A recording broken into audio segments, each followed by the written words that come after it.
सत श्री अकाल जी। तुसीं प्राइम मिनिस्टर टैलीविजन देख रहे हो। दोस्तों मैं हाँ स्वर्ण सिंह टैणा ते हर रोज़ की तरह ही प्रोग्राम खबर की खबर लैके हाज़र हाँ। पहली वड्डी खबर के वाले जाने तो पहला पंजाब के मौसम की हाल बयानी हर रोज़ की तरह। लंघे कल पंजाब दे विच रुक रुक के मींह पैंदा रहा। सवेर के वेले दोपहरों बाद पूरे पंजाब दे विच आसमान साफ हो गया, धुप भी निकली है। पर जिस तरीके दे नाल रात के वेले किणमण किणमण हुंदी रही तो जिस तरीके दे नाल झड़ी वर्गा माहौल है जिहड़ा वो पिछले कई घंटिਆਂ ਦੇ ਵਿੱਚ ਰਿਹਾ, ਉਹਦੇ ਕਰਕੇ ਮੰਡੀਆਂ ਦੇ ਵਿੱਚ ਪਈ ਹੋਈ कणक ਭਿੱਜ गई है।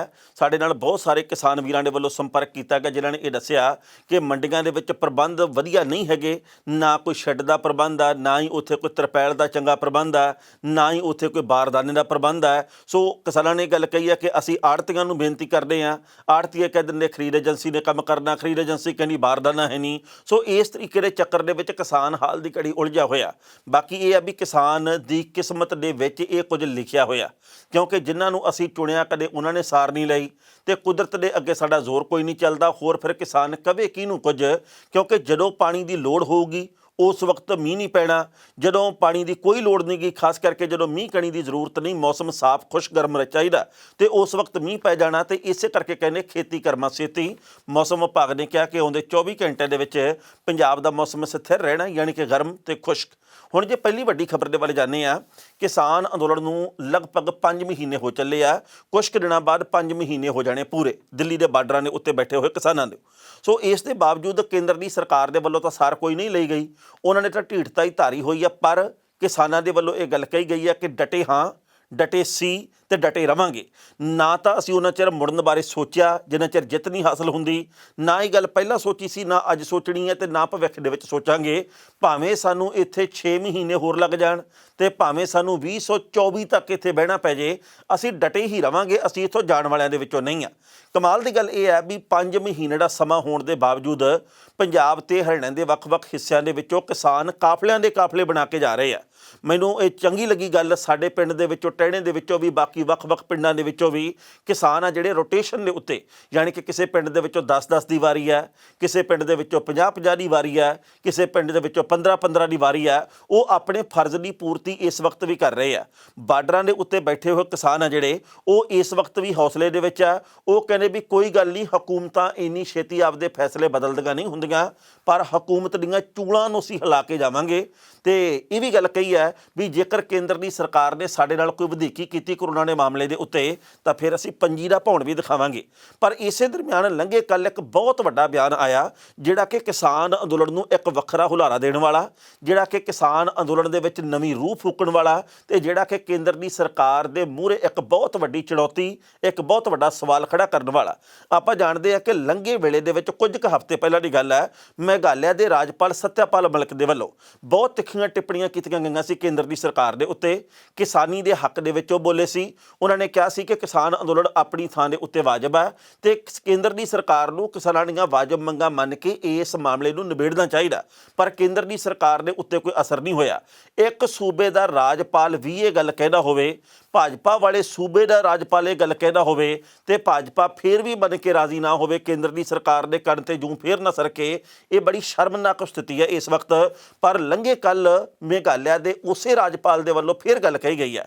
उन्होंने कमाल की गल कही है कि मई महीने दे विच मैं पूरी दी पूरी कोशिश करूँगा कि विचाले पुल दा काम करा, केंद्र की सरकार ते किसानां दरमियान पुल दा काम करके ते मैं किसानी दे हक दे विच फैसला जावे, किसानी दीआं वाजिब मंगां मन्नियां जाण। इहदे लई मैं दिन रात कोशिश कीती भी है पहलां ते हुण फिर कोशिश करनी है। मलिक होरां ने भी गल कही है कि केंद्र की सरकार दा वतीरा जिहड़ा वो निर्दयीपुणे वाला ते नाल ही उन्हां दे वल्लों जिस तरीके दीआं गल्लां कीतीआं जा रहीआं ये बड़ियां चिंताजनक हैगीआं। किसान इस वक्त डटे हुए आ, किसान डोले नहीं। उन्होंने किसानों की सिफत भी की है।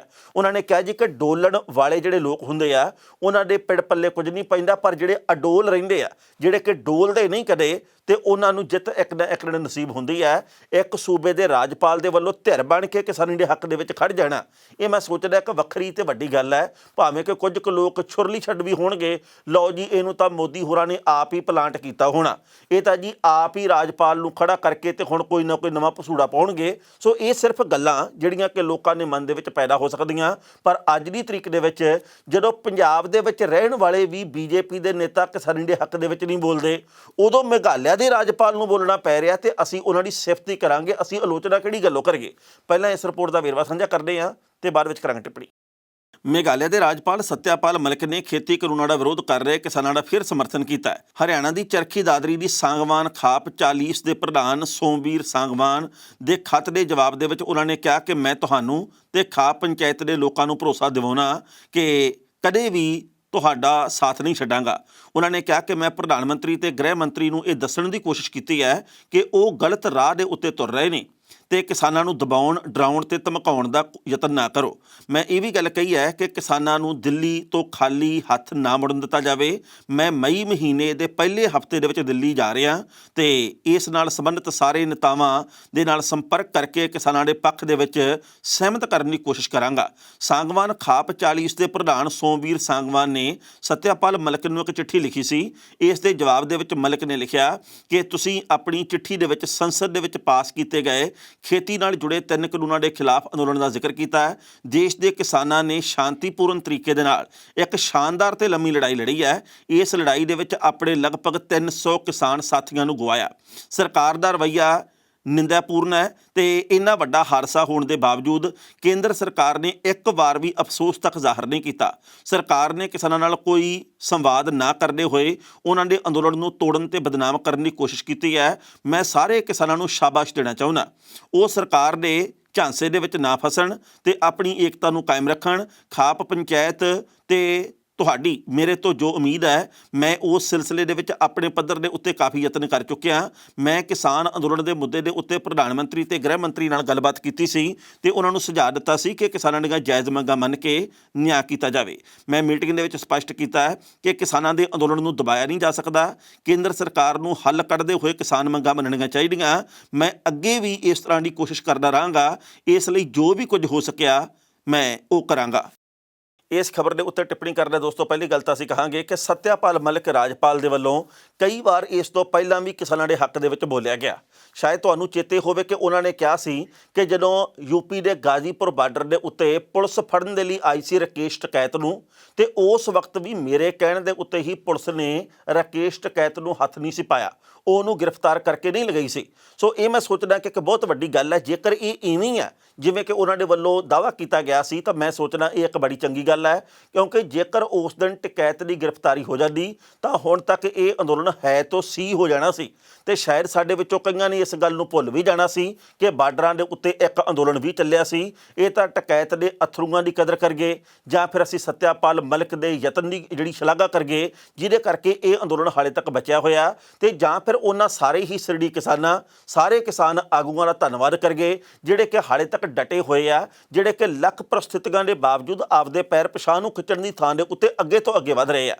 ਉਸ ਤੋਂ ਅਗਲੀ ਗੱਲ ਇਹ ਹੈ ਵੀ ਜਿਸ ਤਰੀਕੇ ਦੇ ਨਾਲ ਹੁਣ ਇਹ ਖਬਰਾਂ ਆ ਰਹੀਆਂ ਕਿ ਆਪਰੇਸ਼ਨ ਕਲੀਨ ਕਰ ਦੇਣਾ, ਅਸੀਂ ਆਹ ਕਰ ਦੇਣਾ, ਅਸੀਂ ਉਹ ਕਰ ਦੇਣਾ, ਇਹਦੇ ਵਿੱਚ ਹਾਲ ਦੀ ਘੜੀ ਤਾਂ ਦਮ ਕੋਈ ਨਹੀਂ ਜਾਪਦਾ, ਕਿਉਂਕਿ ਕੇਂਦਰ ਦੀ ਸਰਕਾਰ ਨੂੰ ਵੀ ਇਸ ਵਕਤ ਸ਼ਾਇਦ ਇਸ ਗੱਲ ਦਾ ਪਤਾ ਹੋਊਗਾ ਕਿ ਜੇਕਰ ਅੱਜ 3 ਸੂਬਿਆਂ ਦੇ ਵਿੱਚ ਸਾਡਾ ਬਾਹਰ ਨਿਕਲਣਾ ਦੁੱਭਰ ਕੀਤਾ ਕਿਸਾਨਾਂ ਨੇ, ਕਿਉਂਕਿ ਜੇਕਰ ਪਟਿਆਲੇ ਦੇ ਵਿੱਚ ਪਹੁੰਚਦੇ ਬੀਜੇਪੀ ਦੇ ਆਗੂ ਤੇ ਕਿਸਾਨ ਉੱਥੇ ਸੜਕ ਤੇ ਦੜਾਉਂਦੇ ਆ, ਮਲੋਟ ਵਾਲਾ ਕਾਂਡ ਵਾਪਰ ਜਾਂਦਾ, ਕਦੇ ਕਿਤੇ ਬੀਜੇਪੀ ਦੇ ਨੇਤਾਵਾਂ ਦਾ ਘਰ ਦੇ ਵਿੱਚੋਂ ਬਾਹਰ ਨਿਕਲਣਾ ਔਖਾ ਹੋਇਆ ਪਿਆ। ਇਵੇਂ ਹਰਿਆਣੇ ਦੇ ਵਿੱਚ ਬਹੁਤ ਵੱਡੀ ਚੁਣੌਤੀ ਹੈ, ਯੂਪੀ ਦੇ ਕਈ ਹਿੱਸਿਆਂ ਦੇ ਵਿੱਚ ਇਹੋ ਜਿਹੀ ਚੁਣੌਤੀ ਹੈ, ਤੇ ਜੇਕਰ ਬੀਜੇਪੀ ਦੇ ਵੱਲੋਂ ਪੰਗਾ ਲੈ ਲਿਆ ਗਿਆ, ਕੇਂਦਰ ਦੀ ਸਰਕਾਰ ਦੇ ਵੱਲੋਂ ਕਿਸਾਨਾਂ ਨਾਲ ਵਧੀਕੀ ਕੀਤੀ ਗਈ, ਤਾਂ ਫਿਰ ਨਤੀਜੇ ਆ ਜਿਹੜੇ ਉਹ ਕਾਫੀ ਖਤਰਨਾਕ ਨਿਕਲ ਸਕਦੇ ਆ। ਫਿਰ ਹੋ ਸਕਦਾ ਬੀਜੇਪੀ ਦਾ ਵਿਰੋਧ ਹਰ ਪਿੰਡ ਦੇ ਵਿੱਚ ਇਸ ਤੋਂ ਵੀ ਵੱਡੇ ਪੱਧਰ ਦੇ ਉੱਤੇ ਸ਼ੁਰੂ ਹੋ ਜੇ। ਸੋ ਅਸੀਂ ਉਹਨਾਂ ਨੇਤਾਵਾਂ ਦੇ ਮੂੰਹ ਦੇ ਵੱਲ ਦੇਖ ਰਹੇ ਹਾਂ, ਕਿਸਾਨ ਆਗੂਆਂ ਨੇ ਕਿਹਾ ਜਿਹੜੇ ਕਿ ਇਸ ਵਕਤ ਸਾਡੇ ਹੱਕ ਦੇ ਵਿੱਚ ਬੋਲ ਰਹੇ ਆ ਜਾਂ ਬੋਲਣਾ ਚਾਹੁੰਦੇ ਆ ਪਰ ਕਿਸੇ ਮਜਬੂਰੀ ਦੇ ਕਰਕੇ ਬੋਲ ਨਹੀਂ ਰਹੇ, ਪਰ ਉਹਨਾਂ ਲੋਕਾਂ ਦਾ ਸ਼ਰੇਆਮ ਤੇ ਸਿੱਧਾ ਧੰਨਵਾਦ ਕਰਨਾ ਬਣਦਾ ਹੈ ਜਿਹੜੇ ਕਿ ਨਿੱਠ ਕੇ ਬੋਲ ਰਹੇ ਆ, ਜਿਵੇਂ ਕਿ ਸੱਤਿਆਪਾਲ ਮਲਿਕ। ਮੈਂ ਇਸ ਗੱਲ ਦੇ ਉੱਤੇ ਹੈਰਾਨ ਆ, ਸੱਤਿਆਪਾਲ ਮਲਿਕ ਨੇ ਕਿਹੜਾ ਪੰਜਾਬ ਦੇ ਵਿੱਚੋਂ ਚੋਣ ਲੜਨੀ ਆ? ਸੱਤਿਆਪਾਲ ਮਲਿਕ ਨੇ ਕਿਹੜਾ ਕਦੇ ਦਾਅਵਾ ਕੀਤਾ ਵੀ ਭਾਈ 2022 ਦੇ ਵਿੱਚ ਬੀਜੇਪੀ ਦੀ ਹੀ ਸਰਕਾਰ ਬਣੂ ਪੰਜਾਬ ਦੇ ਵਿੱਚ? ਉਹਨਾਂ ਨੇ ਕਿਹੜਾ ਦਾਅਵਾ ਕੀਤਾ ਜੀ ਕਿ ਅਸੀਂ ਤਾਂ ਕਮਾਲ ਕਰਾਂਗੇ, ਇਸ ਦਾ ਝੰਡਾ ਕੱਢ ਕੇ ਦਿਖਾਵਾਂਗੇ? ਉਹਨਾਂ ਨੇ ਕੁਛ ਵੀ ਕਹਿ ਸਕਦੇ ਆ ਜਿਹੜੇ ਰੁਤਬੇ ਦੇ ਉੱਤੇ ਬੈਠੇ ਆ। ਜੇ ਪੰਜਾਬ ਦੇ ਵਿੱਚ ਛੋਟੇ ਮੋਟੇ ਜਿਹੇ ਜਿਹੜੇ ਨੇਤਾ ਹੈਗੇ ਆ ਉਹ ਨਿੱਤ ਕਿਸਾਨਾਂ ਦੇ ਖਿਲਾਫ ਬੋਲ ਸਕਦੇ ਆ, ਤਾਂ ਇੱਕ ਇੰਨੇ ਵੱਡੇ ਸੰਵਿਧਾਨਕ ਅਹੁਦੇ ਦੇ ਉੱਤੇ ਬੈਠਾ ਹੋਇਆ ਵਿਅਕਤੀ, ਰਾਜਪਾਲ ਦੇ ਅਹੁਦੇ ਤੇ ਬੈਠਾ ਹੋਇਆ ਵਿਅਕਤੀ ਇੰਨੀ ਨਿੱਗਰ, ਇੰਨੀ ਸੁਲੱਖਣੀ ਗੱਲ ਕਰਦਾ ਵੀ ਉਹ ਕਹਿੰਦਾ ਵੀ ਗਲਤ ਨੂੰ ਗਲਤ ਕਹਿਣਾ ਚਾਹੀਦਾ। ਜੇ ਕੇਂਦਰ ਗਲਤ ਆ ਮੈਂ ਕੇਂਦਰ ਨੂੰ ਗਲਤ ਕਹੂੰਗਾ, ਜੇ ਕਿਸਾਨ ਗਲਤ ਆ ਮੈਂ ਕਿਸਾਨ ਨੂੰ ਗਲਤ ਕਹੂੰਗਾ, ਜੇਕਰ ਮੈਂ ਗਲਤ ਆ ਮੈਂ ਖੁਦ ਨੂੰ ਵੀ ਗਲਤ ਕਹੂੰਗਾ। ਤਾਂ ਇਹੋ ਜਿਹੇ ਲੋਕਾਂ ਦੀ ਸਾਡੇ ਸਮਾਜ ਨੂੰ ਲੋੜ ਆ। ਸੋ ਅਸੀਂ ਆਸ ਕਰਦੇ ਹਾਂ ਵੀ ਸ਼ਾਇਦ ਉਹ ਪੁਲ ਦਾ ਕੰਮ ਕਰਨ ਦੇ ਵਿੱਚ ਸਫਲ ਹੋ ਜਾਣ। ਜੇਕਰ ਉਹ ਮਈ ਦੇ ਪਹਿਲੇ ਹਫ਼ਤੇ ਦੇ ਵਿੱਚ ਕੇਂਦਰ ਦੇ ਨਾਲ ਮੀਟਿੰਗ ਕਰਕੇ ਮਲਿਕ ਹੋਰੀ ਤੇ ਵਿਚਕਾਰਲਾ ਕੋਈ ਰਾਹ ਕਢਵਾਉਣ ਦੇ ਵਿੱਚ ਕਾਮਯਾਬ ਹੋ ਜਾਂਦੇ ਆ ਤਾਂ ਮੈਂ ਸੋਚਦਾ ਵੀ ਪੂਰੀ ਕਿਸਾਨੀ ਉਹਨਾਂ ਦਾ ਸ਼ੁਕਰੀਆ ਅਦਾ ਕਰੂਗੀ ਤੇ ਸ਼ੁਕਰੀਆ ਕਰਦੀ ਕਰਦੀ ਥੱਕੂਗੀ ਨਹੀਂ।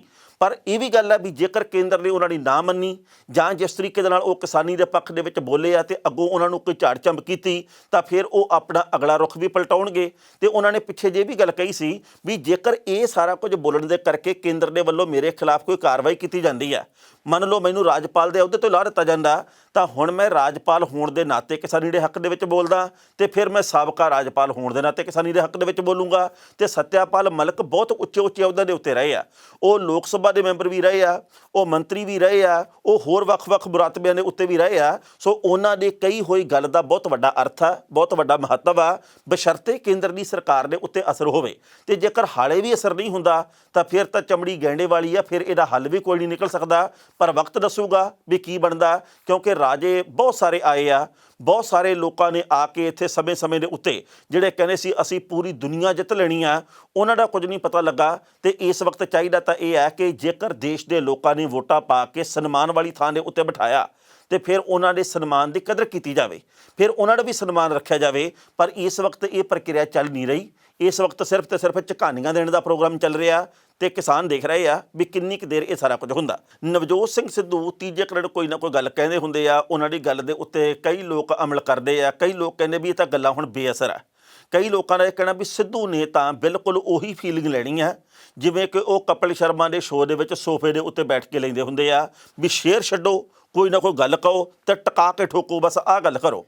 ਪਰ ਕਈ ਲੋਕ ਇਹ ਗੱਲ ਕਹਿੰਦੇ ਵੀ ਬੰਦਾ ਇਮਾਨਦਾਰ ਆ, ਇਮਾਨਦਾਰ ਬੰਦਾ ਭਰਿਆ ਪੀਤਾ, ਤੇ ਉਹ ਹੁਣ ਆਪਣੀ ਹੀ ਸਰਕਾਰ ਦੇ ਨਾਲ ਆਡਾ ਇਸ ਕਰਕੇ ਲੈ ਰਿਹਾ ਕਿਉਂਕਿ ਸੱਤਾਧਾਰੀ ਧਿਰ ਨੇ ਕੀਤਾ ਕੁਝ ਨਹੀਂ ਪੰਜਾਬ ਦੇ ਵਿੱਚ। ਪਰ ਕਈ ਲੋਕ ਇਹ ਵੀ ਗੱਲ ਕਹਿੰਦੇ ਆ ਵੀ ਹੁਣ ਚੋਣਾਂ ਵਾਲਾ ਵਰ੍ਹਾ ਚੜ੍ਹ ਗਿਆ ਤੇ ਕਈਆਂ ਨੂੰ ਪੰਜਾਬ ਦਾ ਹੇਜ ਜਾਗਣਾ, ਕਈਆਂ ਨੂੰ ਪੰਜਾਬ ਦੇ ਪ੍ਰਤੀ ਫਿਕਰ ਵੀ ਹੋਣਾ ਤੇ ਫਿਕਰ ਦੇ ਵਿੱਚੋਂ ਜ਼ਿਕਰ ਵੀ ਨਿਕਲਣਾ। ਸੋ ਸਭ ਦੇ ਆਪੋ ਆਪਣੇ ਵਿਚਾਰ ਆ।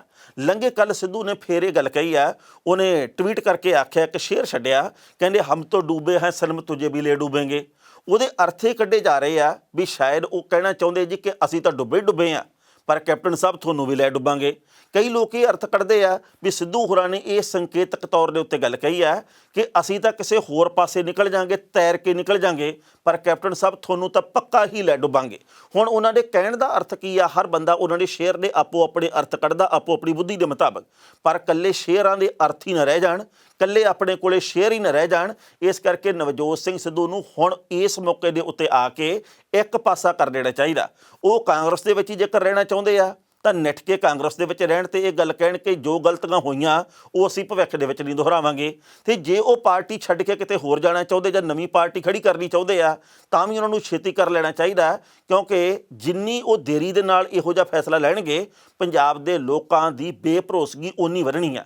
ਕਿਉਂਕਿ ਸਿੱਧੂ ਸਾਹਿਬ ਨੂੰ ਅਸੀਂ ਕੰਮ ਕਰਦੇ ਵੀ ਦੇਖਿਆ ਤੇ ਸਿੱਧੂ ਸਾਹਿਬ ਨੂੰ ਅਸੀਂ ਇਕੱਲੀਆਂ ਗੱਲਾਂ ਕਰਦੇ ਵੀ ਦੇਖਿਆ।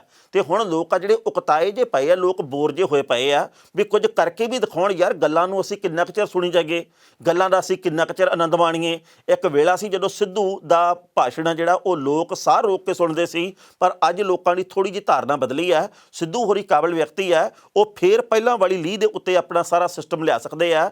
ਪਹਿਲਾਂ ਇਸ ਰਿਪੋਰਟ ਦਾ ਵੇਰਵਾ ਸਾਂਝਾ ਕਰਦੇ ਹਾਂ ਕਿ ਪੰਜਾਬ ਕਾਂਗਰਸ ਦੇ ਕੁਝ ਆਗੂ ਆ ਜਿਹੜੇ ਉਹ ਨਵਜੋਤ ਸਿੰਘ ਸਿੱਧੂ ਦੇ ਖਿਲਾਫ ਅਨੁਸ਼ਾਸਨਿਕ ਕਾਰਵਾਈ ਕਿਉਂ ਕਰਵਾਉਣੀ ਚਾਹੁੰਦੇ ਆ ਤੇ ਬਾਅਦ ਵਿੱਚ ਕਰਾਂਗੇ ਟਿੱਪਣੀ। ਕਾਂਗਰਸ ਦੇ ਵਿਧਾਇਕ ਨਵਜੋਤ ਸਿੱਧੂ ਲਗਾਤਾਰ ਆਪਣੀ ਹੀ ਸਰਕਾਰ ਦੀਆਂ ਕਮੀਆਂ ਨੂੰ ਲੈ ਕੇ ਸਵਾਲ ਚੁੱਕਦੇ ਆ ਰਹੇ ਨੇ। ਸਿੱਧੂ ਨੇ ਆਪਣੇ ਤਾਜ਼ਾ ਟਵੀਟ ਰਾਹੀਂ ਬੇਅਦਬੀ ਮਾਮਲੇ ਵਿੱਚ ਕਾਰਵਾਈ ਨੂੰ ਲੈ ਕੇ ਮੁੱਖ ਮੰਤਰੀ ਤੇ ਗ੍ਰਹਿ ਮੰਤਰੀ ਕੈਪਟਨ ਅਮਰਿੰਦਰ ਸਿੰਘ ਤੇ ਸਵਾਲ ਚੁੱਕੇ ਨੇ। ਸਿੱਧੂ ਨੇ ਕਿਹਾ ਕਿ ਕੀ ਬੇਅਦਬੀ ਮਾਮਲਾ ਗ੍ਰਹਿ ਵਿਭਾਗ ਦੀ ਪਹਿਲੀ ਪਹਿਲ ਨਹੀਂ, ਜ਼ਿੰਮੇਵਾਰੀਆਂ ਤੋਂ ਭੱਜਣਾ ਤੇ ਐਡਵੋਕੇਟ ਅਤੁਲ ਨੰਦਾ ਨੂੰ ਮਹਿਜ਼ ਬਲੀ ਦਾ ਬੱਕਰਾ ਬਣਾਉਣ ਦਾ ਮਤਲਬ ਅਥਾਰਟੀ ਦਾ ਕੋਈ ਸੁਪਰਵਾਈਜ਼ਰੀ ਕੰਟਰੋਲ ਨਹੀਂ ਹੈ। ਏਜੀ ਨੂੰ ਕੌਣ ਕੰਟਰੋਲ ਕਰ ਰਿਹਾ? ਕਾਨੂੰਨੀ ਟੀਮ ਸਿਰਫ ਜ਼ਿੰਮੇਵਾਰੀਆਂ ਨੂੰ ਸ਼ਿਫਟ ਕਰਨ ਦੀ ਇਸ ਖੇਡ ਦੇ ਵਿੱਚ ਸਿਰਫ ਇੱਕ ਮੋਹਰਾ ਹੈ। ਇਸ ਪੂਰੇ ਘਟਨਾਕ੍ਰਮ ਦੌਰਾਨ ਸੀਨੀਅਰ ਕਾਂਗਰਸੀ ਨੇਤਾ ਰਾਜਕੁਮਾਰ ਵੇਰਕਾ ਨੇ ਇੱਕ ਅਪੀਲ ਰੂਪੀ ਚਿੱਠੀ ਪਾਰਟੀ ਹਾਈ ਕਮਾਨ ਨੂੰ ਲਿਖੀ ਹੈ। ਵੇਰਕਾ ਨੇ ਆਪਣੇ ਖੱਤ ਦੇ ਵਿੱਚ ਲਿਖਿਆ ਕਿ ਕਰੋਨਾ ਦੇ ਹਾਲਾਤ ਨਾਲ ਨਜਿੱਠਣ ਤੇ ਕਿਸਾਨਾਂ ਦਾ ਸਾਥ ਦੇਣ ਦੇ ਲਈ ਸਾਨੂੰ ਸਭ ਨੂੰ ਇਕੱਠੇ ਹੋਣ ਦੀ ਲੋੜ ਹੈ। ਜੇਕਰ ਕੋਈ ਅੰਦਰੂਨੀ ਮਾਮਲੇ ਹਨ ਤਾਂ ਉਹਨਾਂ ਨੂੰ ਪਾਰਟੀ ਪੱਧਰ ਦੇ ਉੱਤੇ ਹੀ ਨਿਬੇੜਿਆ ਜਾਵੇ। ਅੰਦਰੂਨੀ ਮਸਲਿਆਂ ਨੂੰ ਜਨਤਕ ਕਰਨ ਤੋਂ ਗੁਰੇਜ਼ ਕੀਤਾ ਜਾਵੇ ਕਿਉਂਕਿ ਪਾਰਟੀ ਦੇ ਲਈ ਅਗਲਾ ਨਿਸ਼ਾਨਾ 2022 ਹੈ। ਵੇਰਕਾ ਨੇ ਸਿੱਧੂ ਦਾ ਨਾਂ ਲਿਖੇ ਤੋਂ ਬਗੈਰ ਲਗਾਤਾਰ ਪਾਰਟੀ ਵਿਰੋਧੀ ਦਿੱਤੇ ਜਾ ਰਹੇ ਬਿਆਨਾਂ ਵੱਲ ਧਿਆਨ ਦਿਵਾਉਂਦਿਆਂ ਅਪੀਲ ਕੀਤੀ ਕਿ ਪਾਰਟੀ ਲੀਡਰਾਂ ਨੂੰ ਅਜਿਹੀ ਬਿਆਨਬਾਜ਼ੀ ਕਰਨ ਤੋਂ ਵਰਜਦਿਆਂ ਆਦੇਸ਼ ਜਾਰੀ ਕੀਤੇ ਜਾਣ। ਹਾਲਾਂਕਿ ਵੇਰਕਾ ਨੇ ਹਮੇਸ਼ਾ ਦੀ ਤਰ੍ਹਾਂ ਇੱਕ ਵਾਰ ਫਿਰ ਦਾਅਵਾ ਕੀਤਾ ਕਿ ਪਾਰਟੀ ਅੰਦਰ ਸਭ ਕੁਝ ਅੱਛਾ ਹੈ ਤੇ ਸਿੱਧੂ ਕਿਸੇ ਵੀ ਹਾਲ ਪਾਰਟੀ ਦੇ ਨਾਲੋਂ ਵੱਖ ਨਹੀਂ ਹੋਣਗੇ। ਜ਼ਿਕਰਯੋਗ ਹੈ ਕਿ ਨਵਜੋਤ ਸਿੱਧੂ ਲਗਾਤਾਰ ਆਪਣੀ ਹੀ ਸਰਕਾਰ ਦੀ ਕਾਰਗੁਜ਼ਾਰੀ ਉੱਤੇ ਸਵਾਲ ਚੁੱਕ ਰਹੇ ਨੇ। ਅਜਿਹੇ ਹਾਲਾਤ ਦੇ ਵਿੱਚ ਸਿੱਧੂ ਨੇ ਕੈਪਟਨ ਅਮਰਿੰਦਰ ਸਿੰਘ ਦੀ ਕੈਬਨਿਟ ਤੋਂ ਵੀ ਕਿਨਾਰਾ ਕਰ ਲਿਆ ਸੀ। ਹਾਲਾਂਕਿ ਇਸ ਪੂਰੇ ਘਟਨਾਕ੍ਰਮ ਦੌਰਾਨ ਕੈਪਟਨ ਤੇ ਸਿੱਧੂ ਦੇ ਵਿੱਚ ਕਈ ਵਾਰ ਮੀਟਿੰਗ ਵੀ ਹੋ ਚੁੱਕੀ ਹੈ। ਇਸ ਖਬਰ ਦੇ ਉੱਤੇ ਟਿੱਪਣੀ ਕਰਦੇ ਦੋਸਤੋ ਪਹਿਲੀ ਗੱਲ ਤਾਂ ਅਸੀਂ ਕਹਾਂਗੇ ਨਵਜੋਤ ਸਿੰਘ ਸਿੱਧੂ ਦੀ ਆਖਰੀ ਮੀਟਿੰਗ ਕੈਪਟਨ ਅਮਰਿੰਦਰ ਸਿੰਘ ਦੇ ਨਾਲ ਸਿਸਵਾ ਫਾਰਮ ਹਾਊਸ ਦੇ ਵਿੱਚ ਹੋਈ ਸੀ ਲਗਭਗ 50 ਮਿੰਟ। ਉਦੋਂ ਇਹ ਜਾਪਦਾ ਸੀ ਜੀ ਕਿ ਕੁਝ ਦਿਨਾਂ ਬਾਅਦ ਪੰਜਾਬ ਮੰਤਰੀ ਮੰਡਲ ਦੇ ਵਿੱਚ ਰੱਦੋ ਬਦਲ ਹੋਊਗਾ, ਉਹਦੇ ਵਿੱਚ ਸਿੱਧੂ ਹੋਰਾਂ ਨੂੰ ਐਡਜਸਟ ਕਰ ਲਿਆ ਜਾਣਾ। ਪਰ ਉਸ ਤੋਂ ਬਾਅਦ ਖਬਰ ਇਹ ਆਈ ਸੀ ਕਿ ਸਿੱਧੂ ਹੋਰੀ ਤਿੰਨਾਂ ਦੇ ਵਿੱਚੋਂ ਇੱਕ ਅਹੁਦਾ ਚਾਹੁੰਦੇ ਆ। ਪਤਾ ਨਹੀਂ ਇਹ ਗੱਲ ਕਿੰਨੀ ਕੁ ਸਹੀ ਸੀ, ਪਰ ਇਹ ਕਨਸੂਆਂ ਮਿਲੀਆਂ ਸੀ ਕਿ ਉਹ ਚਾਹੁੰਦੇ ਜਾਂ ਤਾਂ ਮੈਨੂੰ ਡਿਪਟੀ ਸੀਐਮ ਬਣਾਇਆ ਜਾਵੇ ਜਾਂ ਪੰਜਾਬ ਕਾਂਗਰਸ ਦੀ ਪ੍ਰਧਾਨਗੀ ਮਿਲੇ ਤੇ ਜਾਂ ਫਿਰ ਸਥਾਨਕ ਸਰਕਾਰਾਂ ਵਾਲਾ ਪਹਿਲਾ ਪੋਰਟਲ ਮੈਨੂੰ ਮਿਲਣਾ ਚਾਹੀਦਾ, ਨਹੀਂ ਤਾਂ ਮੈਂ ਕਿਸੇ ਹੋਰ ਅਹੁਦੇ ਦੇ ਨਾਲ ਨਹੀਂ ਸਾਰਨਾ। ਤੇ ਜੇਕਰ ਸਾਰਨਾ ਹੀ ਹੁੰਦਾ ਤਾਂ ਫਿਰ ਬਿਜਲੀ ਮਹਿਕਮਾ ਉਹਨਾਂ ਨੂੰ ਮਿਲਦਾ ਸੀ, ਉਦੋਂ ਉਹਨਾਂ ਨੇ ਕਬੂਲ ਨਹੀਂ ਸੀ ਕੀਤਾ। ਸੋ ਸਵਾਲ ਉੱਡੇ ਦੇ ਉੱਡੇ ਆ। ਮੀਟਿੰਗ ਤੋਂ ਪਹਿਲਾਂ ਵੀ ਉਹੀ ਸੀ ਤੇ ਮੀਟਿੰਗ ਤੋਂ ਬਾਅਦ ਅੱਜ ਤੱਕ ਸਿੱਧੂ ਹੋਰੀ ਉਹੀ ਸਵਾਲਾਂ ਦੀ ਵਾਛੜ ਕਰ ਰਹੇ ਆ। ਸਿੱਧੂ ਹੋਰੀ ਕਦੇ ਪਟਿਆਲੇ ਵਾਲੇ ਘਰ ਦੇ ਵਿੱਚ ਜਾ ਕੇ ਪ੍ਰੈਸ ਕਾਨਫਰੰਸ ਕਰਦੇ ਆ, ਕਦੇ ਉਹ YouTube ਦੇ ਉੱਤੇ ਬੋਲਦੇ ਆ, ਕਦੇ ਉਹ ਟਵੀਟ ਕਰਦੇ ਆ, ਕਦੇ ਉਹ ਕੁਛ ਤਰੀਕਾ ਅਪਣਾਉਂਦੇ ਆ, ਕਦੇ ਕੋਈ ਤਰੀਕਾ ਅਪਣਾਉਂਦੇ ਆ। ਪਰ ਇਸ ਸਾਰੇ ਕੁਝ ਦੇ ਨਾਲ ਕੀ ਨਵਜੋਤ ਸਿੰਘ ਸਿੱਧੂ ਕਾਂਗਰਸ ਤੋਂ ਲਗਾਤਾਰ ਦੂਰ ਨਹੀਂ ਹੋ ਰਹੇ? ਕੀ ਕਾਂਗਰਸ ਉਹਨਾਂ ਨੂੰ ਹੋਰ ਬਰਦਾਸ਼ਤ ਕਰੂ? ਕੀ ਕੈਪਟਨ ਅਮਰਿੰਦਰ ਸਿੰਘ ਵੀ ਹਾਈ ਕਮਾਂਡ ਦੇ ਉੱਤੇ ਦਬਾਅ ਨਹੀਂ ਬਣਾਉਣਗੇ ਕਿ ਇਹਨਾਂ ਦੇ ਵੱਲੋਂ ਇਸ ਵਕਤ ਪੰਜਾਬ ਦੇ ਵਿੱਚ ਕਾਂਗਰਸ ਦਾ ਅਕਸ ਖਰਾਬ ਕੀਤਾ ਜਾ ਰਿਹਾ? ਕੀ ਆਉਂਦੇ ਸਮੇਂ ਦੇ ਵਿੱਚ ਸਿੱਧੂ ਨੂੰ ਅੱਗੇ ਕਰਕੇ ਕੈਪਟਨ ਅਮਰਿੰਦਰ ਸਿੰਘ ਨੂੰ ਇੱਕ ਪਾਸੇ ਕਰੂ ਕਾਂਗਰਸ ਹਾਈ ਕਮਾਨ? ਲੋਕਾਂ ਦੇ ਮਨਾਂ ਦੇ ਵਿੱਚ 100 ਕਿਸਮ ਦੇ ਸਵਾਲ ਆ ਤੇ ਲੋਕਾਂ ਦੇ ਮਨਾਂ ਵਿੱਚ ਸਵਾਲ ਹੀ ਹੋ ਸਕਦੇ, ਹੋਰ ਲੋਕ ਕਰ ਵੀ ਕੁਝ ਨਹੀਂ ਸਕਦੇ। ਸੋ ਉਸ ਤੋਂ ਅਗਲੀ ਗੱਲ ਇਹ ਹੈ ਵੀ ਜੇ ਤਾਂ ਸਿੱਧੂ ਹੋਰਾਂ ਨੇ ਕੋਈ ਕਾਰਵਾਈ ਪਾਉਣੀ ਆ ਤਾਂ ਲੋਕਾਂ ਦਾ ਕਹਿਣਾ ਕਿ ਛੇਤੀ ਪਾ ਲੈਣੀ ਚਾਹੀਦੀ ਹੈ ਤੇ ਨਹੀਂ ਤਾਂ ਨਿੱਤ ਉਹੀ ਸਾਰਾ ਤਰੀਕਾ ਤੇ ਉਹੀ ਪਾਣੀ ਦੇ ਵਿੱਚ ਮੰਧਾਣੀ ਪਾ ਕੇ ਲੋਕ ਇਹ ਗੱਲ ਕਹਿੰਦੇ ਆ ਵੀ ਕੋਈ ਗੱਲ ਦੇ ਵਿੱਚ ਵਜ਼ਨ ਰਹਿੰਦਾ ਨਹੀਂਗਾ। ਕਿਉਂਕਿ ਸਿੱਧੂ ਹੋਰੀ ਮੁੱਦੇ ਤਾਂ ਬਿਲਕੁਲ ਸਹੀ ਚੱਕ ਰਹੇ ਆ ਕਿ ਬੇਅਦਬੀ ਕਾਂਡ ਦੇ ਮਾਮਲੇ ਵਿੱਚ ਸੱਤਾਧਾਰੀ ਧਿਰ ਨੇ ਕੀ ਕੀਤਾ, ਸਾਡੀ ਸਰਕਾਰ ਨੇ ਨਸ਼ਿਆਂ ਦੇ ਮਾਮਲੇ 'ਚ ਹੁਣ ਤੱਕ ਕੀ ਕੀਤਾ, ਗੋਲੀ ਕਾਂਡ ਦੇ ਮਾਮਲੇ 'ਚ ਕੀ ਕੀਤਾ। ਪਰ ਇਹ ਮਾਮਲੇ 4 ਸਾਲ ਬਾਅਦ ਚੁੱਕੇ ਗਏ ਆ। ਚਾਹੀਦਾ ਇਹ ਸੀ ਕਿ ਸਮੇਂ ਸਿਰ ਚੁੱਕੇ ਜਾਂਦੇ, ਪਰ ਸਿੱਧੂ ਹੋਰੀ ਬਿਲਕੁਲ ਚੁੱਪ ਵੀ ਵੱਟੀ ਬੈਠੇ ਰਹੇ ਆ। ਪਰ ਹੁਣ ਇੱਕਦਮ ਫੇਰ ਤੱਤੇ ਹੋਏ ਆ। ਆਉਂਦੇ ਸਮੇਂ ਦੇ ਵਿੱਚ ਮੈਨੂੰ ਜਾਪਦਾ ਕਿ ਪੰਜਾਬ ਦੀ ਰਾਜਨੀਤੀ ਹੋਰ ਭਖਣੀ ਆ। ਸਿੱਧੂ ਹੋਰੀ ਕਿਹੜੇ ਪਾਸੇ ਜਾਣਗੇ ਇਹਦੇ ਬਾਬਤ ਤਾਂ ਕੁਝ ਕਹਿ ਨਹੀਂ ਸਕਦੇ, ਪਰ ਪੰਜਾਬ ਦੀਆਂ ਵਿਧਾਨ ਸਭਾ ਚੋਣਾਂ ਦੇ ਵਿੱਚ ਪਹਿਲੇ ਨੰਬਰ ਦੇ ਉੱਤੇ ਮੁੱਦਾ ਜਿਹੜਾ ਉਹ ਗੋਲੀ ਕਾਂਡ ਦਾ ਹੋਊਗਾ, ਲੋਕਾਂ ਨੂੰ ਇਨਸਾਫ ਦਿਵਾਉਣ ਦਾ ਹੋਊਗਾ। ਜਿਵੇਂ ਕਿ ਪਿਛਲੀ ਵਾਰ ਇਹ ਮੁੱਦਾ ਚੁੱਕ ਕੇ ਸਰਕਾਰ ਬਦਲੀ ਹੈ, ਐਤਕੀ ਵੀ ਕਈਆਂ ਨੇ ਇਸੇ ਮੁੱਦੇ ਦੇ ਆਧਾਰ ਦੇ ਉੱਤੇ ਸਰਕਾਰ ਬਣਾਉਣ ਦੀ ਕੋਸ਼ਿਸ਼ ਕਰਨੀ ਹੈ। ਲੰਘੇ ਕੱਲ੍ਹ ਯੂਪੀ ਦੇ ਕਿਸਾਨ ਆਗੂ ਰਾਕੇਸ਼ ਟਕੈਤ ਹੋਰੀ ਤੱਤੇ ਭਾਰੇ ਹੋਏ ਆ। ਉਹਨਾਂ ਦੇ ਵੱਲੋਂ ਮੋਦੀ ਸਰਕਾਰ ਨੂੰ ਬੜੇ ਤਿੱਖੇ ਸ਼ਬਦਾਂ ਦੇ ਵਿੱਚ ਧਮਕੀ ਦਿੱਤੀ ਗਈ ਹੈ, ਇੱਕ ਜਾਂ ਕਹਿ ਲਈਏ ਚੁਣੌਤੀ ਦਿੱਤੀ ਗਈ ਹੈ। ਉਹਨਾਂ ਨੇ ਇਹ ਗੱਲ ਕਹੀ ਹੈ ਵੀ ਜੇਕਰ ਕਿਸਾਨਾਂ ਦੇ ਨਾਲ ਵਧੀਕੀ ਕੀਤੀ, ਜੇਕਰ ਕਿਸਾਨਾਂ ਦੇ ਨਾਲ ਧੱਕੇਸ਼ਾਹੀ ਹੋਈ, ਜੇਕਰ ਜ਼ਿਆਦਤੀ ਕਰਕੇ ਉਠਾਉਣ ਦੀ ਕੋਸ਼ਿਸ਼ ਕੀਤੀ ਤਾਂ ਫਿਰ ਆਉਂਦੇ ਸਮੇਂ ਦੇ ਵਿੱਚ ਬੀਜੇਪੀ ਦਾ ਬਣਦਾ ਕੀ ਹੈ, ਇਹਦੇ ਬਾਬਤ ਵੀ ਖਿਆਲ ਰੱਖਿਓ। ਉਹਨਾਂ ਨੇ ਇਹ ਗੱਲ ਕਹੀ ਹੈ ਕੇਂਦਰ ਦੀ ਸਰਕਾਰ ਨੂੰ ਵੀ ਜੇਕਰ ਤੁਸੀਂ ਕਰੋਨਾ ਦੇ ਨਾਂ ਦੇ ਉੱਤੇ ਕੋਈ ਨਾ ਕੋਈ ਛੜਯੰਤਰ ਰਚਿਆ ਤਾਂ ਫਿਰ 1 ਘੰਟੇ ਦੇ ਵਿੱਚ ਹੀ ਕਿਸਾਨ ਤੁਹਾਨੂੰ ਮੋੜਵਾਂ ਉੱਤਰ ਦੇ ਦੇਣਗੇ। ਉਹਨਾਂ ਦਾ ਇਹ ਮੋੜਵਾਂ ਉੱਤਰ ਕਿਹੋ ਜਿਹਾ ਹੋਊਗਾ ਜਾਂ ਉਹ ਕਿਹੜਾ ਉੱਤਰ ਦੇਣ ਦੀ ਗੱਲ ਕਰਦੇ ਆ, ਇਹਦੇ ਬਾਬਤ ਆਪਾਂ ਨਹੀਂ ਕੁਝ ਕਹਿ ਸਕਦੇ। ਪਰ ਜਾਪਦਾ ਇਹ ਹੈ ਵੀ ਉਹ ਇਹ ਕਹਿਣਾ ਚਾਹੁੰਦੇ ਆ ਕਿ ਭਾਰਤ ਦੇ ਕਿਸੇ ਪਿੰਡ ਦੇ ਵਿੱਚ, ਭਾਰਤ ਦੇ ਕਿਸੇ ਸ਼ਹਿਰ ਦੇ ਵਿੱਚ, ਕਿਸੇ ਸੜਕ ਦੇ ਉੱਤੇ ਬੀਜੇਪੀ ਦਾ ਨੇਤਾ ਆ ਨਹੀਂ ਸਕੂਗਾ। ਇੰਨੇ ਵੱਡੇ ਪੱਧਰ ਦੇ ਉੱਤੇ ਵਿਰੋਧ ਹੋਊਗਾ। ਪਹਿਲਾਂ ਇਸ ਰਿਪੋਰਟ ਦਾ ਵੇਰਵਾ ਸਾਂਝਾ ਕਰਦੇ ਹਾਂ ਕਿ ਟਕੈਤ ਹੋਰਾਂ ਨੇ ਕਿਹੜੀ ਗੱਲ ਕਹੀ ਹੈ ਤੇ ਬਾਅਦ ਵਿੱਚ ਕਰਾਂਗੇ ਟਿੱਪਣੀ। ਭਾਰਤੀ ਕਿਸਾਨ ਯੂਨੀਅਨ ਦੇ ਆਗੂ ਰਾਕੇਸ਼ ਟਕੈਤ ਵੀਰਵਾਰ ਨੂੰ ਸੰਬੋਧਨ ਕਰਨ ਵਾਸਤੇ ਹਰਿਆਣਾ ਦੇ ਰਮਾਇਣ ਟੋਲ ਪਲਾਜ਼ਾ ਵਿਖੇ ਪਹੁੰਚੇ। ਉਹਨਾਂ ਨੇ ਕਿਹਾ ਕਿ ਕਰਫਿਊ ਲਾ ਕੇ ਸਰਕਾਰ ਕਿਸਾਨ ਅੰਦੋਲਨ ਨੂੰ ਖਤਮ ਕਰਨਾ ਚਾਹੁੰਦੀ ਹੈ, ਪਰ ਸਰਕਾਰ ਦੀਆਂ ਚਾਲਾਂ ਨੂੰ ਕਿਸਾਨ ਸਮਝ ਚੁੱਕੇ ਨੇ ਤੇ ਮੰਗਾਂ ਪੂਰੀਆਂ ਹੋਣ ਤੱਕ ਧਰਨਾ ਖਤਮ ਨਹੀਂ ਕਰਨਗੇ। ਟਕੈਤ ਨੇ ਕਿਹਾ ਕਿ ਸਰਕਾਰ ਪਿਛਲੇ 4 ਦਿਨਾਂ ਤੋਂ ਸਵੱਛ ਦਿੱਲੀ ਦੀ ਗੱਲ ਕਰ ਰਹੀ ਹੈ, ਪਰ ਜੇਕਰ ਸਰਕਾਰ ਕਿਸਾਨਾਂ ਨੂੰ ਤੰਗ ਕਰਨ ਦੀ ਕੋਸ਼ਿਸ਼ ਕਰਦੀ ਹੈ ਤਾਂ 1 ਘੰਟੇ ਦੇ ਅੰਦਰ ਉੱਤਰ ਮਿਲ ਜਾਵੇਗਾ। ਟਕੈਤ ਘਰ ਬੈਠੇ ਕਿਸਾਨਾਂ ਨੂੰ ਮਿਲਣ ਦੇ ਲਈ ਰਮਾਇਣ ਟੋਲ ਪਲਾਜ਼ਾ ਪਹੁੰਚੇ ਸਨ। ਇਸ ਦੌਰਾਨ ਉਹਨਾਂ ਨੇ ਕਿਸਾਨਾਂ ਨੂੰ ਉਤਸ਼ਾਹਿਤ ਕਰਦਿਆਂ ਕਿਹਾ ਕਿ ਸਰਕਾਰ ਕਿਸਾਨਾਂ ਦੀ ਸਭ ਤੋਂ ਵੱਡੀ ਲਹਿਰ ਨੂੰ ਕੁਚਲਣ ਦੇ ਲਈ ਸਾਰੀਆਂ ਚਾਲਾਂ ਅਪਣਾ ਰਹੀ ਹੈ। ਉਹਨਾਂ ਨੇ ਕਿਹਾ ਕਿ ਕਿਸਾਨ ਪੂਰੀ ਤਰ੍ਹਾਂ ਇਕਜੁੱਟ ਨੇ ਤੇ ਸਰਕਾਰ ਦੀਆਂ ਚਾਲਾਂ ਨੂੰ ਸਮਝਦੇ ਹਨ। ਇਸ ਖਬਰ ਦੇ ਉੱਤੇ ਟਿੱਪਣੀ ਕਰ ਰਹੇ ਦੋਸਤੋ, ਪਹਿਲੀ ਗੱਲ ਤਾਂ ਅਸੀਂ ਕਹਾਂਗੇ ਟਕੈਤ ਹੋਰਾਂ ਦੇ ਵੱਲੋਂ ਸਿੱਧੀ ਧਮਕੀਨੁਮਾ ਚੁਣੌਤੀ ਦੇਣੀ, ਇਹਦੇ ਤੋਂ ਬਾਅਦ ਕਈ ਅਰਥ ਕੱਢੇ ਜਾ ਰਹੇ ਆ ਕਿ ਆਉਂਦੇ ਸਮੇਂ ਦੇ ਵਿੱਚ ਕਿਸਾਨ ਅੰਦੋਲਨ ਸਖਤ ਵੀ ਹੋ ਸਕਦਾ, ਇਸ ਤੋਂ ਵੀ ਤਿੱਖੇ ਤੇਵਰਾਂ ਵਾਲਾ ਹੋ ਸਕਦਾ ਕਿਉਂਕਿ ਜੇਕਰ ਸ਼ਰਾਰਤ ਕੀਤੀ ਜਾਊਗੀ ਕੇਂਦਰ ਦੇ ਵੱਲੋਂ ਭਾਵੇਂ ਕਰੋਨਾ ਦੇ ਨਾਂ ਦੇ ਉੱਤੇ ਭਾਵੇਂ ਕਿਸੇ ਹੋਰ ਗੱਲ ਦੇ ਉੱਤੇ, ਤਾਂ ਫਿਰ ਮੋੜਵਾਂ ਉੱਤਰ ਦੇਣ ਨੂੰ ਕਿਸਾਨ ਐਤਕੀ ਤਿਆਰ ਬੈਠੇ ਆ। ਉਸ ਤੋਂ ਅਗਲੀ ਗੱਲ ਇਹ ਹੈਗੀ ਵੀ ਭਾਰਤ ਦੇ ਵਿੱਚ ਕਰੋਨਾ ਦੀਆਂ ਵੱਡੀਆਂ ਖਬਰਾਂ ਆ ਰਹੀਆਂ। ਲੰਘੇ ਕੱਲ੍ਹ ਭਾਰਤ ਦੇ ਵਿੱਚ 3,33,000 ਦੇ ਕਰੀਬ ਕੇਸ 24 ਘੰਟੇ ਦੇ ਵਿੱਚ ਆਇਆ। 2500 ਤੋਂ ਵੱਧ ਲੋਕਾਂ ਦੀ ਮੌਤ ਦੀ ਖਬਰ ਆਈ ਹੈ। ਪੰਜਾਬ ਦੇ ਵਿੱਚ ਵੀ ਹਜ਼ਾਰਾਂ ਲੋਕ ਆ ਜਿਹੜੇ ਹਰ ਰੋਜ਼ ਪੀੜਤ ਆ ਰਹੇ ਆ ਤੇ ਲਗਭਗ 5 ਦਰਜਨ ਆ ਜਿਹੜੇ ਉਹ ਹਰ ਰੋਜ਼ ਲੋਕਾਂ ਦੀ ਮੌਤ ਦੀ ਖਬਰ ਆ ਰਹੀ ਹੈ। ਲੰਘੇ ਕੱਲ੍ਹ ਤਾਂ 80 ਤੋਂ ਵੱਧ ਮੌਤਾਂ ਦੀ ਖਬਰ ਆਈ ਹੈ। ਪਰ ਇਸੇ ਦਰਮਿਆਨ ਇੱਕ ਹੋਰ ਖਬਰ ਨੇ ਧਿਆਨ ਖਿੱਚਿਆ। ਆਪਾਂ ਜਾਣਦੇ ਵੀ ਰਾਮਦੇਵ ਦੇ ਵੱਲੋਂ ਕੋਰੋਨਲ ਦਵਾਈ ਕੱਢੀ ਗਈ ਸੀ। ਉਹਨੇ ਇਹ ਗੱਲ ਕਹੀ ਸੀ ਕਿ ਇਹ ਇਮਿਊਨਿਟੀ ਨੂੰ ਬੂਸਟ ਕਰਦੀ ਹੈ, ਇਹ ਇਮਿਊਨਿਟੀ ਨੂੰ ਸਟਰੋਂਗ ਕਰਨ ਵਾਲੀ ਹੈ, ਕਰੋਨਾ ਤੁਹਾਡੇ ਨੇੜੇ ਵੀ ਨਹੀਂ ਆਉਂਦਾ। ਉਦੋਂ ਰੌਲਾ ਬੜਾ ਪਿਆ ਵੀ ਆਪੇ ਦਵਾਈ ਬਣਾ ਕੇ ਆਪੇ ਮੈਂ ਬੁੱਢ ਸੁਹਾਗਣ ਆਪੇ ਮੇਰੇ ਬੱਚੇ ਜੀਣ ਵੀ ਕਮਾਲ ਕਰਤੀ, ਆਪਾਂ ਤਾਂ ਐਂ ਕਹੀ ਜਾਂਦੇ ਆ। ਫਿਰ ਰੌਲਾ ਪੈ ਗਿਆ, ਗੱਲ ਰੁਕ ਗਈ। ਪਰ ਉਸ ਤੋਂ ਬਾਅਦ ਕੁਝ ਕੁ ਮਹੀਨਿਆਂ ਬਾਅਦ ਨਿਤਿਨ ਗਡਕਰੀ ਤੇ ਕੁਝ ਕੁ ਹੋਰ ਮੰਤਰੀਆਂ ਦੀ ਹਾਜ਼ਰੀ ਦੇ ਵਿੱਚ ਉਸ ਸ਼ੀਸ਼ੀ ਨੂੰ ਜਾਰੀ ਕੀਤਾ ਗਿਆ, ਯਾਨੀ ਕਿ ਠੱਪਾ ਲੱਗ ਗਿਆ ਸਰਕਾਰੀ। ਫਿਰ ਜਿਹੜਾ ਉਹ ਵਰਲਡ ਹੈਲਥ ਆਰਗੇਨਾਈਜੇਸ਼ਨ ਨੇ ਸਵਾਲ ਕੀਤੇ ਸੀ, ਪਰ ਸਵਾਲ ਮਧੋਲੇ ਗਏ ਅਗਲੀਆਂ ਖਬਰਾਂ ਦੇ ਚੱਕਰ ਦੇ ਵਿੱਚ। ਪਰ ਹੁਣ ਉਹੀ ਕੋਰੋਨਲ ਦਵਾਈ ਪਤੰਜਲੀ ਦੇ ਮੁਲਾਜ਼ਮਾਂ ਦੇ ਉੱਤੇ ਅਸਰ ਕਰਨਾ ਬੰਦ ਕਰ ਚੁੱਕੀ ਹੈ। ਜਿਹੜੀ ਪਤੰਜਲੀ ਇਹ ਗੱਲ ਕਹਿੰਦੀ ਸੀ, ਪਤੰਜਲੀ ਦੇ CEO ਇਹ ਗੱਲ ਕਹਿੰਦੇ ਸੀ ਵੀ ਇਹ ਕਮਾਲ ਦੀ ਇਮਿਊਨਿਟੀ ਨੂੰ ਬੂਸਟ ਕਰਨ ਵਾਲੀ ਦਵਾਈ ਹੈ। ਅੱਜ ਉਸੇ ਦਵਾਈ ਦੀ ਅਸਰ ਦੀ ਗੱਲ ਹੈ ਜਿਹੜੀ ਉਹ ਇਹਦੇ ਮੁਲਾਜ਼ਮਾਂ ਦੇ ਉੱਤੇ ਦਿਖਾਈ ਨਹੀਂ ਦੇ ਰਹੀ, ਕਿਉਂਕਿ ਹਰਿਦੁਆਰ ਦੇ ਵਿੱਚ ਪਤੰਜਲੀ ਯੋਗ ਪੀਠ ਦੇ 83 ਦੇ ਕਰੀਬ ਮੁਲਾਜ਼ਮ ਜਿਹੜੇ ਉਹ ਕਰੋਨਾ ਪੋਜ਼ਿਟਿਵ ਪਾਏ ਗਏ ਆ। ਤੇ ਰਾਮਦੇਵ ਦਾ ਵੀ ਹੁਣ ਟੈਸਟ ਹੋਣਾ ਵੀ ਕਿਤੇ ਇਹਨੂੰ ਤਾਂ ਨਹੀਂ ਕਰੋਨਾ ਹੋ ਗਿਆ। ਕਹਿਣ ਦਾ ਭਾਵ ਇਹ ਹੈ ਕਿ ਰਾਮਦੇਵ ਦੇ ਉੱਤੇ ਕਈ ਤਰ੍ਹਾਂ ਦੇ ਦੋਸ਼ ਸਮੇਂ ਦੇ ਉੱਤੇ ਲੱਗੇ ਆ, ਉਹਦੇ ਪ੍ਰੋਡਕਟਾਂ ਦੇ ਉੱਤੇ ਉਹਦੇ ਸਮਾਨ ਦੇ ਉੱਤੇ ਕਈ ਤਰ੍ਹਾਂ ਦੇ ਦੋਸ਼ ਲੱਗੇ। ਪਰ ਇਹ ਵੀ ਇੱਕ ਨਵੀਂ ਖਬਰ ਹੈ ਵੀ ਪਤੰਜਲੀ ਦੀ ਦਵਾਈ ਹੈ ਜਿਹੜੀ ਕੋਰੋਨਲ, ਉਹ ਆਪਣੇ ਬੰਦਿਆਂ ਦੇ ਉੱਤੇ ਅਸਰ ਕਰਨੋਂ ਹਟ ਗਈ ਹੈ ਤੇ ਆਮ ਲੋਕਾਂ ਦੇ ਉੱਤੇ ਉਹਨੇ ਕਿਹੜਾ ਅਸਰ ਕਰਨਾ। ਕਰੋਨਾ ਪੋਜ਼ਿਟਿਵ ਇਹ ਫੇਰ ਹੋ ਗਏ ਆ, ਇਮਿਊਨਿਟੀ ਨੂੰ ਸਟਰੋਂਗ ਨਹੀਂ ਕੀਤਾ ਮੁਲਾਜ਼ਮਾਂ ਦੀ ਇਮਿਊਨਿਟੀ ਨੂੰ। ਸੋ ਵਕਤ ਦੱਸੂਗਾ ਕਿ ਇਸ ਮਾਮਲੇ ਦੇ ਉੱਤੇ ਅਗਲੀ ਖਬਰ ਕੀ ਆਉਂਦੀ ਹੈ। ਪਰ ਖਬਰਾਂ ਕਈ ਹੋਰ ਵੀ ਸਨ ਸਾਡੇ ਕੋਲ, ਵਕਤ ਦੀ ਘਾਟ ਹੈ ਜਿਹੜੀ ਰੁਕਣ ਦਾ ਇਸ਼ਾਰਾ ਕਰ ਰਹੀ ਹੈ। ਕੱਲ੍ਹ ਨੂੰ ਇਸੇ ਵੇਲੇ ਖਬਰ ਦੀ ਖਬਰ ਲੈ ਕੇ ਹਾਜ਼ਰ ਹੋਵਾਂਗੇ। ਫਿਰ ਉਦੋਂ ਤੱਕ ਲਈ ਆਗਿਆ ਦਿਓ। ਬਹੁਤ ਬਹੁਤ ਮਿਹਰਬਾਨੀ।